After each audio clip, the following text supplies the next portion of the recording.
જ્યાં માણસની હિંમત પૂરી થાય ત્યાંથી કૃષ્ણનો ચમત્કાર ચાલુ થાય છે. જ્યાં ભક્ત થાકી જાય ત્યાં કૃષ્ણ શક્તિ બનીને ઊભો થાય છે. લાલ શ્રી કૃષ્ણ સદા સહાય હતા.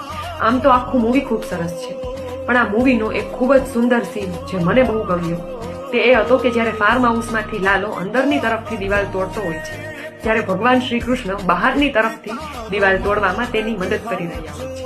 આ સીનમાંથી આપણને 3 શીખ મળે છે. પહેલું કે આપણા દુઃખમાં માત્ર આપણે નહીં પણ ઈશ્વર પણ આપણા જેટલો જ દુઃખી હોય છે. બીજું કે આપણું યુદ્ધ આપણે જ લડવું પડે છે, માટે લડવાની હિંમત ઈશ્વર પાસે માંગવી, પણ આપણું યુદ્ધ ઈશ્વર લડી આપે તેવી અપેક્ષા ન રાખવી. અને ત્રીજું કે આપણે કરેલા કર્મનું પણ ક્યારેય અભિમાન ન કરીએ, કારણ કે આપણી મંજિલ સુધી પહોંચવા માટે આપણે જેટલા પ્રયાસો કર્યા છે, જેટલા પગલાં ભર્યા છે, ઈશ્વરે પણ તે મંજિલને આપણી નજીક લઈ આવવા માટે એટલા જ પગલાં